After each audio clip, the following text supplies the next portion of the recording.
안녕하세요, 여러분.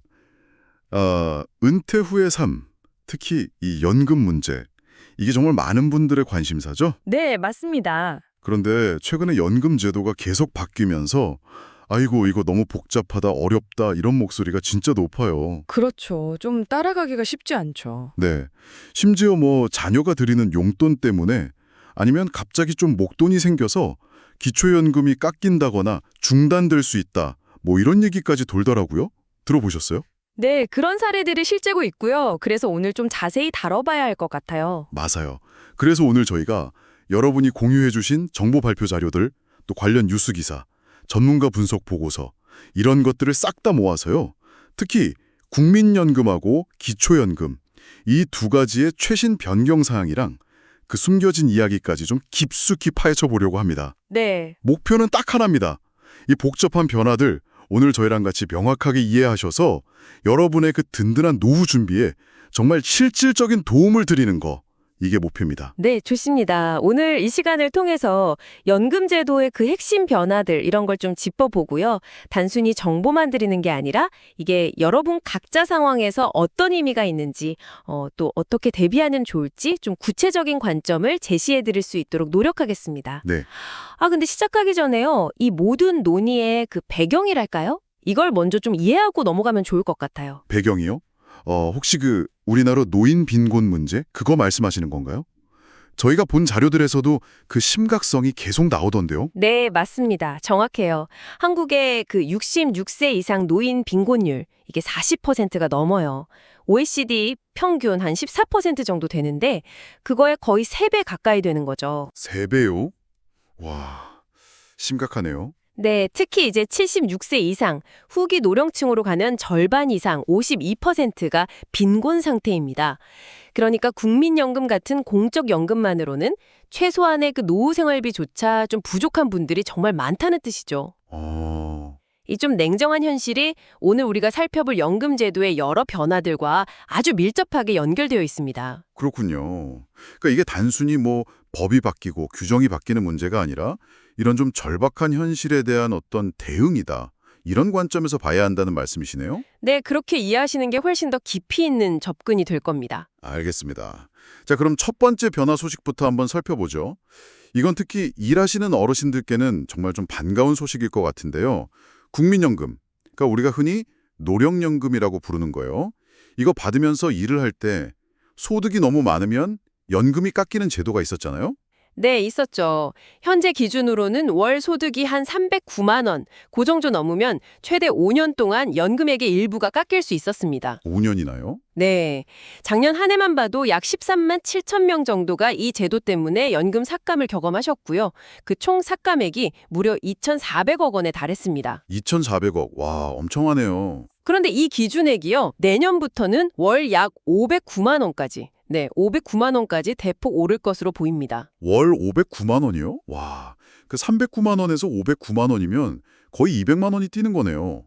정말 큰 폭인데요? 네, 그렇죠. 이장 기준 때문에 이거 더 일하면 괜히 연금만 깎이고 손해 아닌가? 이렇게 생각하셨던 분들께는 상당한 동기부여가 될 수 있는 거죠. 확실히 그렇겠네요. 네, 특히 최근 통계를 보면 55세에서 79세 사이 고령층의 그 경제활동 참가자 수가 처음으로 1,100만 명을 넘었다는 자료가 있거든요. 1,100만 명이요? 와. 이 통계랑 같이 놓고 보면 이 변화의 의미가 더 커집니다. 단순히 뭐 더 버셔도 괜찮아요 이 수준을 넘어서요.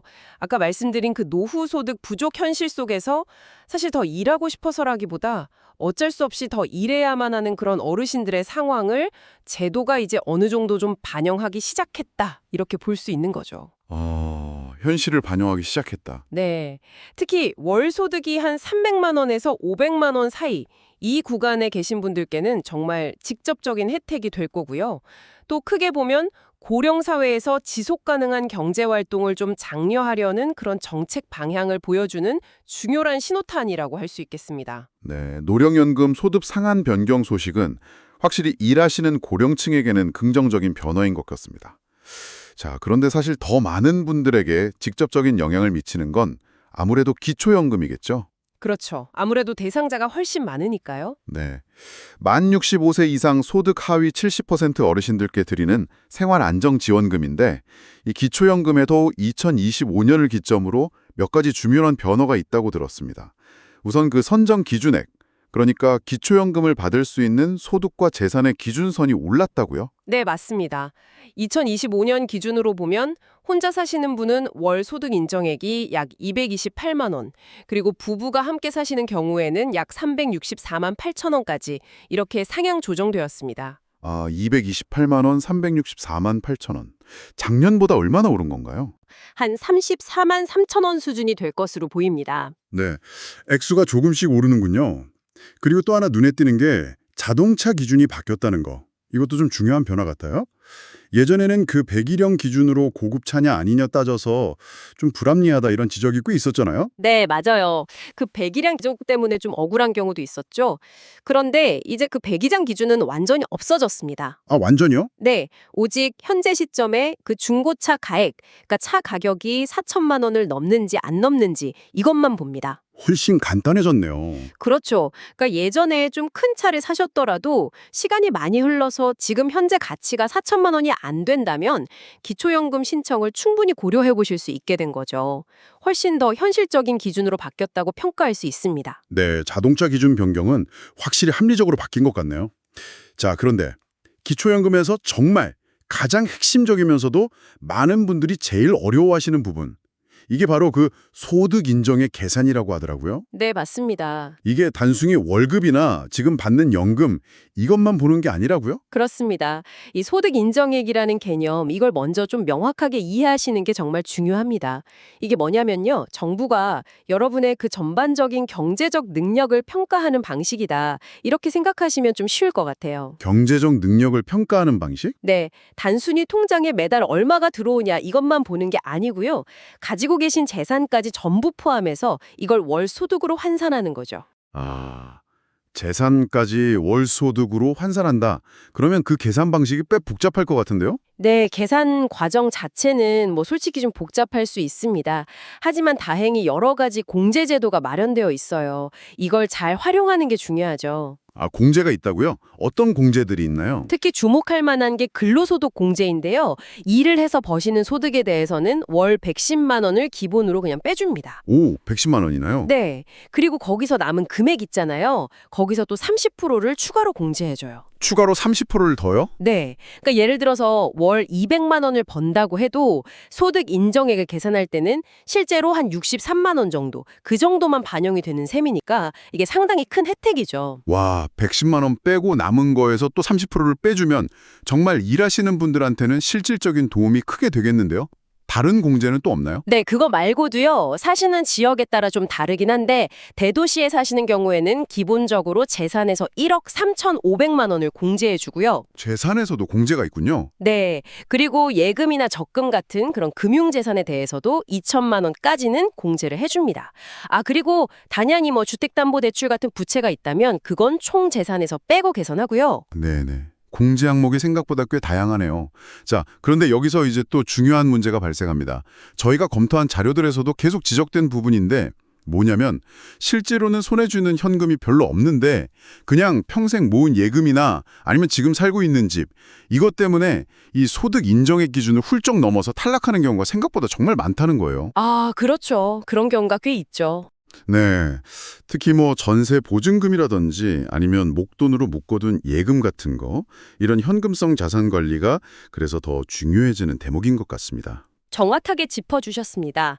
그래서 이 소득 인정의 기준을 통과하는 게 일단 첫 번째 관문이라고 한다면 그 다음에는 또 감액제도라는 또 다른 장벽이 기다리고 있습니다. 감액제도요?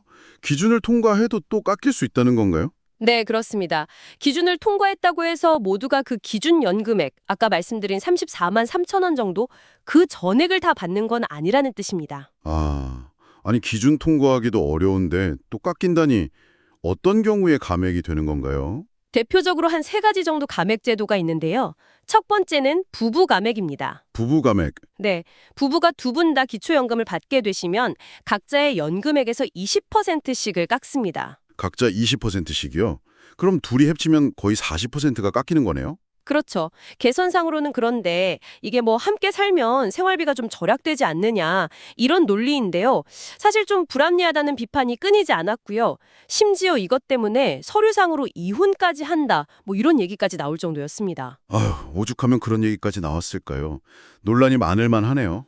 네. 그런데 이 부부 감액 제도는요, 단계적으로 폐지될 가능성이 매우 높다는 점, 이게 중요합니다. 아, 정말요? 폐지요? 네. 정부에서도 소득 하위 40% 부부에 대한 감액률을 좀 줄이고, 장기적으로는 아예 폐지하는 걸 검토 중이고요. 국회에도 관련 법안이 이미 제출된 상태라고 합니다. 제도의 합리성을 좀 높이려는 긍정적인 움직임이라고 볼 수 있죠. 아, 폐지 가능성이 높다니 정말 다행입니다. 그럼 다른 감액 제도는 어떤 게 있나요? 두 번째는 국민연금 연계 감액입니다. 이게 또 논란이 많은데요. 국민연금이랑 연계해서 깎는다고요? 네, 국민연금을 일정 금액 이상 받으시면 현재 기준으로 월 한 51만 5천 원 정도 되는데요. 이 금액 이상 받으시면 기초연금이 최대 절반까지 깎일 수 있습니다. 절반이나요? 와, 네, 약 70만 명 정도가 영향을 받는 것으로 추산되는데요. 아니, 성실하게 국민연금 보험료 낸 사람한테 오히려 불이익을 주는 거 아니냐, 이런 비판 때문에 가장 논란이 뜨겁고요. 아직까지 뚜렷한 해결책은 나오지 않고 있는 상황입니다. 국민연금을 많이 받는다고 기초연금을 깎는다. 이건 좀 납세자 입장에서는 받아들이기 좀 어려운 측면이 분명히 있겠네요. 그럼 마지막 세 번째 감액은 뭔가요? 세 번째는 소득 역전 방지 감액이라는 건데요. 이건 뭐냐면 기초연금을 받음으로써 오히려 기초연금을 못 받는 사람보다 총소득, 그러니까 소득 인정액에 기초연금액을 더한 금액이 더 높아지는 경우가 생길 수 있잖아요. 네, 그럴 수 있죠. 그때 그 역전되는 금액만큼만 기초연금에서 삭감하는 제도입니다. 너무 과도하게 받는 걸 막고 좀 형평성을 맞추려는 그런 취지라고 볼 수 있습니다. 네, 알겠습니다. 자, 이렇게 공식적인 감액 제도들도 참 복잡한데 저희가 살펴본 자료들에는 이런 제도적인 감액 말고도 정말 예상치 못하게 기초연금이 갑자기 중단되거나 확 깎이는 그런 사례들이 여럿 나오더라고요. 여기서부터는 정말 우리 실생활하고 아주 밀접한 이야기가 될 것 같습니다. 네, 맞습니다. 이 사례들을 통해서 우리가 얻을 수 있는 아주 핵심적인 통찰이 있는데요. 그건 바로 단순히 내가 재산을 얼마나 가졌느냐, 이것보다 내 돈이 통장에 어떻게 찍히느냐, 즉 금융거래의 형태나 기록 관리가 정말 중요하다는 점입니다. 아, 통장에 어떻게 찍히느냐가 중요하다. 네, 몇 가지 대표적인 경우를 한번 살펴보죠. 첫 번째는 자녀가 정기적으로 보내주는 용돈입니다. 용돈이요? 네, 경기도 남양주에 사시는 윤복자 할머니 사례가 있었는데 자녀분이 매달 같은 날짜에 같은 금액을 자동이체로 보내드렸나 봐요. 이게 정기적인 사적 이전 소득으로 간주되어서 소득 인정액을 확 높이는 결과로 이어진 거죠. 아니, 효도하는 마음으로 드린 용돈인데 그 방식 때문에 오히려 불리해질 수 있다니 참 아이러니하네요. 그쵸. 두 번째는 일시적으로 좀 큰 금액이 통장에 입금되는 경우입니다. 박봉남 어르신 사례를 보면 자녀 결혼 축의금으로 좀 보태주신 돈이나 아니면 병원비 명목으로 받은 돈 또는 뭐 퇴직금 같은 거요. 이런 게 한 번에 300만 원 이상 입금이 되면 이걸 일시적인 재산 증가로 봐서요. 해당 분기, 그러니까 3개월 동안 연금이 중단되거나 깎일 수가 있습니다. 네, 결혼 축의금 보태준 것까지 문제가 될 수 있다고요? 이것도 참 예상 밖인데요. 네. 세 번째는 예금 관리 문제였죠. 아까 잠깐 언급하셨지만 네, 맞아요. 이만수 어르신 사례가 딱 그런데요. 퇴직금 같은 좀 목돈을 그냥 일반 예금 통장에 넣어두시면 아까 말씀드린 금융재산 공제 2천만 원 있잖아요. 네. 그걸 초과하는 금액에 대해서는 그 원금 자체를 마치 연 4% 정도의 이자 소득이 발생하는 것처럼 간주해서 소득 인정액에 포함시켜버립니다. 통장에 그냥 넣어둔 돈인데도요? 네, 그러니까 예금 액수가 클수록 소득 인정액이 확 불어날 수 있는 그런 구조인 거죠. 와, 이건 정말 꼭 기억해야 할 부분이네요. 통장에 그냥 넣어둔 돈인데도 소득으로 잡힐 수 있다니. 마지막으로 농업소득 관련 문제도 있었죠. 네, 충북 괴산의 임말순 어마님 사례인데요.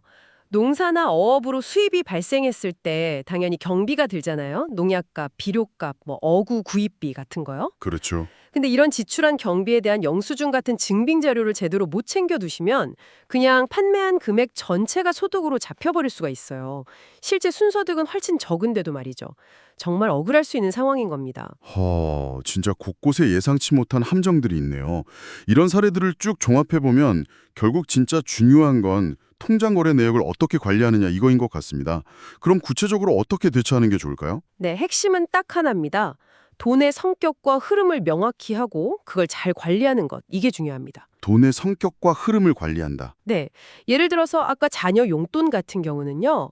매달 자동이체보다는 필요하실 때마다 비정기적으로 날짜나 금액을 조금씩 다르게 해서 받는 편이 유리할 수 있다는 거죠. 비정기적으로 날짜랑 금액도 좀 다르게. 네, 그리고 어쩔 수 없이 좀 큰 돈이 들어올 때는요. 통장 메모 기능 같은 거 있잖아요. 그걸 활용해서 뭐 아들 결혼 축의금 보조, 병원비 보탬 이런 식으로 출처를 명확하게 딱 기재해 두시고요. 관련 증빙 서류, 예를 들면 청첩장이나 진료비 영수증 같은 거 이런 걸 반드시 보관해 두셔야 합니다. 이게 나중에 소명 자료로 정말 큰 힘이 됩니다. 기록과 증빙. 이건 아무리 강조해도 지나치지 않겠네요. 그럼 예금이나 농업 소득은 어떻게 관리하는 게 좋을까요? 예금 같은 경우는 아까 말씀드린 그 금융資産공제 한도 2천만 원 이걸 좀 염두에 두시고 여러 금융기관에 좀 분산한다거나 아니면 다른 형태의 자산 운영 방식을 고려해 보실 수도 있겠죠. 분산 투자 같은 거요? 뭐 그런 방법도 있을 수 있고요. 그리고 농업업에 종사하시는 분들은 지출 경비에 대한 영수증 이거는 정말 꼼꼼하게 챙기시는 습관 이게 필수적입니다. 정말 중요해요. 네, 정말 세심한 관리가 필요하다는 생각이 드네요.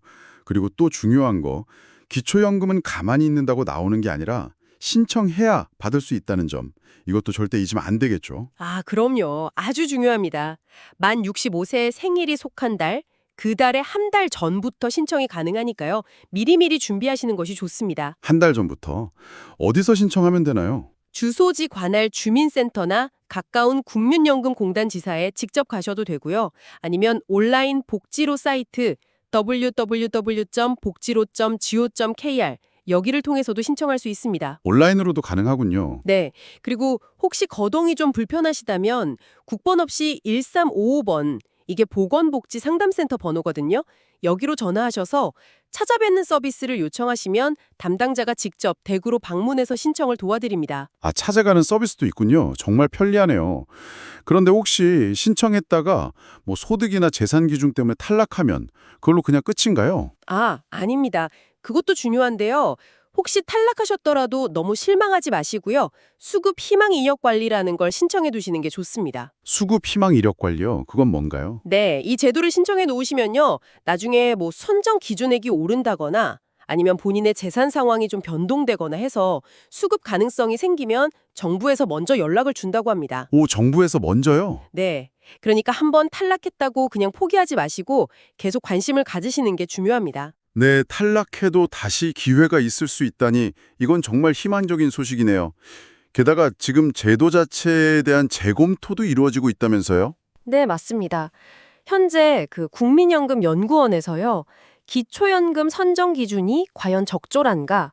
여기에 대한 전면적인 연구 용역을 진행 중이라고 합니다. 연구 중이군요. 네, 그래서 그 연구 결과에 따라서 앞으로 소득 인정액 산정 방식이라든지 아니면 여러 가지 공제 기준 같은 것들이 좀 더 현실에 맞게 조정될 가능성도 있습니다. 따라서 나는 뭐 해당 안 될 거야 이렇게 미리 단정하시기보다는 제도 변화에 좀 꾸준히 관심을 가지시고 최신 정보를 계속 확인하시는 게 중요합니다. 알겠습니다. 연금 제도가 이렇게 복잡하고 또 계속 변하는 이유, 결국 처음에 짚어주셨던 그 우리나라 어르신들의 경제적 현실하고 다 맞닿아 있는 거군요. 네, 그렇습니다. 그 높은 노인 빈곤율 그리고 부족한 노후 소득 때문에 70대가 넘어서도 생활비에 보태려고 일을 해야만 하는 그런 현실. 오늘 저희가 살펴본 노령연금 소득 상한 조정이라든지 기초연금의 여러 변화들 이런 것들은 바로 이런 배경 속에서 이해해야 합니다. 네. 이게 단순한 복지 예산 조정 이런 문제를 넘어서요. 초고령 사회에서 어떻게 하면 지속 가능한 경제 구조와 좀 촘촘한 사회 안전망을 함께 잘 구축할 수 있을까 하는 그런 아주 근본적인 고민의 결과물이라고 할 수 있겠습니다. 네. 오늘 저희는 노령연금 소득 상한 변경 소식부터 시작해서 기초연금의 그 복잡한 기준, 감액제도, 또 예상치 못한 수급 중단 사례들과 그 대처 방안, 그리고 이 모든 변화의 배경에 있는 우리 어르신들의 경제 현실까지 정말 깊이 있게 파헤쳐 보았습니다. 네. 핵심은 결국 이거 같아요. 연금제도는 정말 살아있는 생물처럼 계속 변한다는 거. 그래서 나의 소중한 권리를 제대로 찾고 지키려면 정확한 정보를 바탕으로 때로는 아주 세심하게 관리하는 노력이 반드시 필요하다는 점, 이거인 것 같습니다. 오늘 나눈 이야기들이 여러분 자신 혹은 부모님의 상황을 한번 점검하고 또 대비하시는데 작은 계기가 되었으면 좋겠습니다. 네, 맞습니다. 기초연금 제도 자체가 좀 더 공정하고 현실에 맞게 개선되는 것도 물론 중요하죠. 하지만 동시에 우리 각자가 이 빠르게 변화하는 사회 속에서 은퇴라는 개념, 또 노후 준비라는 개념을 스스로 어떻게 좀 새롭게 정의하고 준비해 나갈 것인지 고민하는 것도 꼭 필요하다고 봅니다. 네, 단순히 국가연금에만 이렇게 기대기보다는 오늘 저희가 나눈 이런 내용들을 바탕으로 해서요. 지금 당장 나의 재정 상태는 어떤지, 미래의 근로 가능성은 어느 정도인지, 그리고 이렇게 계속 변화하는 제도에 대한 나의 이해도는 충분한지, 이런 것들을 좀 점검하고 이걸 높이기 위해서 어떤 구체적인 행동을 시작할 수 있을지 각자 좀 진지하게 자문해 볼 시점이 아닐까 그렇게 생각합니다. 네, 정말 좋은 말씀이십니다. 오늘 저희의 이 깊이 있는 분석이 여러분의 현명한 노후 설계에 조금이나마 보탬이 되었기를 진심으로 바랍니다. 다음 시간에도 여러분께 꼭 필요한 그리고 유익한 정보로 다시 찾아뵙겠습니다. 감사합니다. 네, 감사합니다.